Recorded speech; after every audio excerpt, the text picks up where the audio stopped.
pumunta sa kanyang pamilya at mayroon siyang napaka-espesyal na trabaho, ang mag-alaga ng mababait na tupa ng kanyang ama. Mahilig si David tumugtog ng kanyang alpa, gumagawa ng magandang musika na sumasayaw sa hangin. The Lord is my shepherd, the Lord is my shepherd, the Lord is my shepherd, the Lord is my shepherd. I shall not want, he made me lay down in green pastures. I shall not want, he made me lay down in green pastures. Siya ay isang matapang na bata, laging nagbabantay sa kanyang mga tupa sa maaraw na burol. Nakatira siya sa isang tahimik na lugar, ngunit handa siya sa anumang bagay.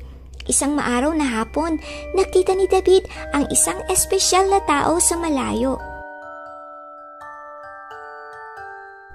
David, tawag ng kanyang ama, si Jesse. Ang boses ay puno ng init. Ama, dito po, sagot ni David. Ang kanyang mga mata ay nagniningning sa tuwa. Heto, sabi ni Jesse, inabot kay David ang isang maliit na basket.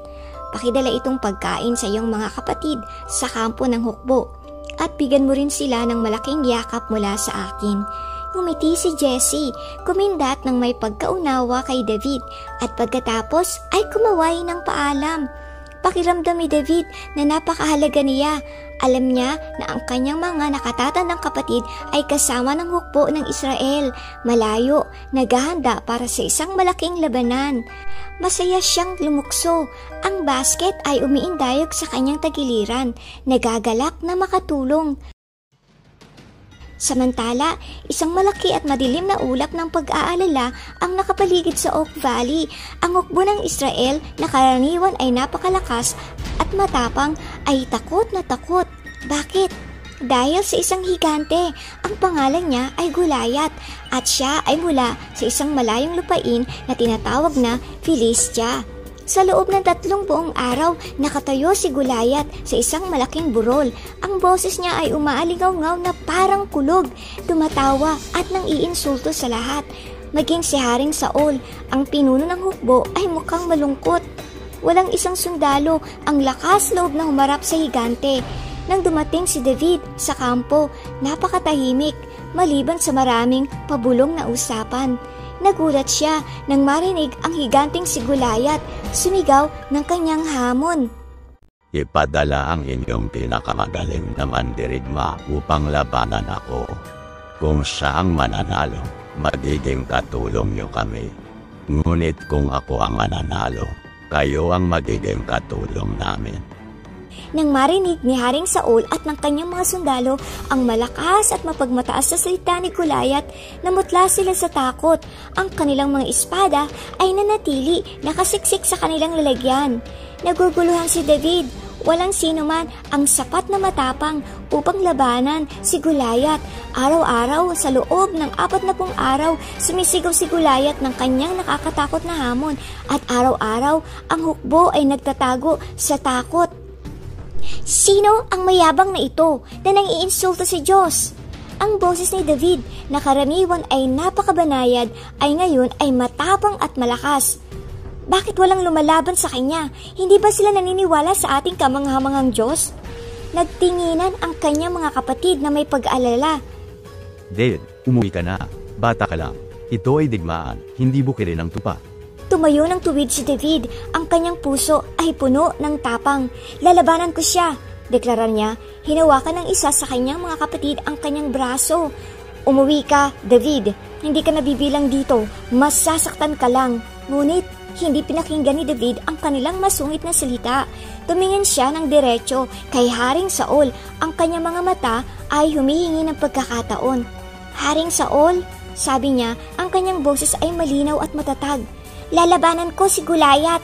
Tumingin si Saul kay David. Ang kanyang muka ay puno ng pag-aalala. Naku David, hindi mo siya kayang labanan. Masyado kang maliit at hindi ka bihasa sa pakikipaglaban. Si Gulayat ay isang bihasang mandirigma, isang higante. Kamahalan, paliwanag ni David. Ang kanyang boses ay kalmado at sigurado. Ako, ay naging pastol, nag-aalaga ng mga tupa ng aking ama. Kapag may malaki at nakakatakot na leon o oso na dumating upang sunggaban ang isang maliit na kordero, hahabulin ko ito, sasakalin at ililigtas ang kordero. Kung susubukan itong saktan ako, hahawakan ko ito at matapang na hahabulin palayo. Naging malakas at determinado ang banayag ng mata ni David habang tinititigan niya ang higante sa kabilang libis. Gagawin ko rin ang kaparehong bagay sa Pilisteyong ito. Ito na nangiinsulto sa hukbo ng Diyos. Si Haring Saul na nakakita ng matapang na kislap kay David ay dahang-dahang tumango. Tutulungan din ako ng Diyos na talunin ang higanting ito. Sige, at naway sumaiyo ang Diyos. Sinabihan noon ni Haring Saul ang kanyang mga katulong na isuot ang sarili niyang maharlikang baluti kay David. Ngunit si David ay bata pa lamang at ang mabibigat at malalaking baluti ay masyadong malaki para sa kanya. Halos hindi siya makagalaw, lalo na makipaglaban. Hindi ko to kailangan, sabi ni David, maingat na inalis ang mabibigat na piraso. Alam niya na ang kanyang lakas ay hindi sa malaki at mabibigat na baluti, kundi sa kanyang katalinuhan at higit sa lahat sa kanyang pananampalataya sa Diyos. Kinuha niya ang kanyang simpleng tirador ng pastol at maingat na pumili ng 5 napakakinang mula sa kalapit na maliit na batis.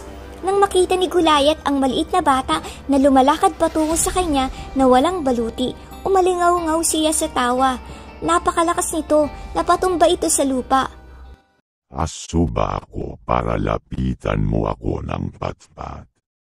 Halika rito, maliit na bata, at ibibigay ko ang iyong katawan sa mga ibon at maiilap na hayop. Ha ha ha ha.